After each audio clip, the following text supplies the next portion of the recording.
কেমন বোলিং করলেন রিপন মণ্ডল। ক্রিকেটে আসল ড্রামা কাকে বলে তা দেখিয়ে দিলেন রিপন। সিলেটের গ্যালারি তখন থমথমে। 1 জানুয়ারি 2024 নতুন বছরের প্রথম দিনেই এমন এক মহানাটক মঞ্চস্থ হবে তা কে জানত। ভাবুন তো একবার, জয়ের জন্য শেষ ওভারে দরকার মাত্র 7 রান, হাতে আছে 6টি উইকেট, ক্রিজে তিত হয়ে যাওয়া ডেভিড মালান আর বিধ্বংসী কুজদিল শাহ। রংপুরের ঢাগাউটে তখন উৎসবের প্রস্তুতি। ধারাভাষ্যকররা বলতে শুরু করছেন it's just a matter of time. কিন্তু ক্রিকেটের বিধাতা হয়তো আজ অন্য কোনো চিত্রনাট্য লিখে রেখেছিলেন। আর সেই চিত্রনাট্যের প্রধান চরিত্রে যার নাম লেখা ছিল, তিনি কোনো মহাতারকা নন, তিনি তরুণ তুর্কি রিপন মণ্ডল। ম্যাচের 20তম ওভার, বল হাতে রিপন মণ্ডল যখন দৌড় শুরু করলেন, কোটি কোটি দর্শকের বুকের ভেতর তখন দপদপ শব্দ। প্রথম বলেই কুজদিল শাহ ক্যাচ তুলে দিলেন ইয়াসির আলীর হাতে। গ্যালারিতে সামান্য গুঞ্জন, কিন্তু শঙ্কা নেই, কারণ ক্রিজে তখন নুরুল হাসান সোহান। দ্বিতীয় বলেই 4, সমীকরণ নেমে এলো 4 বলে মাত্র 3 রানে। রংপুরের জয় তখন সময়ের ব্যাপার ছিল মাত্র। কিন্তু রিপন মণ্ডল যেন আজ হারতে শেখেননি। ডট বল, তারপর 2 রান, নাটকীয়তা তখন তুঙ্গে। শেষ 2 বলে যখন 2 রান লাগে, রিপন যা করলেন তা স্রেফ অবিশ্বাস্য।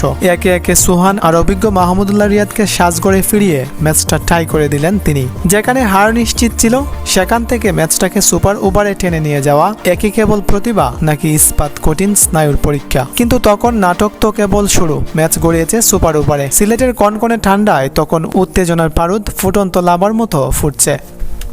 সুপার ওভারে রাজশাহীর ক্যাপ্টেন বল তুলে দিলেন সেই রিপন মণ্ডলের হাতেই। সামনে কেইল মায়ার্স আর তৌহিদ হৃদয়ের মতো পাওয়ার হিটার। ক্রিকেটের ভাষা একে বলে সুসাইড মিশন। কিন্তু রিপন যেন আজ কোনো এক অতিপ্রাকৃত শক্তির অধিকারী ছিলেন। প্রথম বল থেকে শেষ বল পর্যন্ত মায়ার্স আর হৃদয়কে নিঃশ্বাস ফেলার জায়গা দিলেন না। মাত্র 6 রান আর 2 উইকেট। তাসের গড়ের মতো ভেঙে পড়ল রংপুরের ব্যাটিং দানবরা। ভাবুন তো, যে রিপনকে একসময় কেউ চিনত না, সেই ছেলেই আজ মায়ার্স আর হৃদয়ের ব্যাটকে পঙ্গু করে দিলেন। বাকি কাজটা করার জন্য মাঠে নামলেন তানজিদ হাসান তামিম। জয়ের জন্য লক্ষ্য মাত্র 7 রান। সামনে কাটার মাস্টার মুস্তাফিজুর রহমান। কিন্তু তামিম আজ যেন পণ করে নেমেছিলেন, রিপন মণ্ডলের লড়াইকে তিনি বৃথা যেতে দেবেন না। প্রথম বলেই 4, ফিজের স্লোয়ারকে সীমানা ছাড়া করলেন যেন কোনো পাড়ার বোলারকে মারছেন। পরের বলে 2 রান আর তৃতীয় বলে আবারও 4। মাত্র 3 বলেই রংপুরের কফিনে শেষ পেরেকটা টুকে দিলেন তামিম। কিন্তু এই জয়ের নায়ক কে?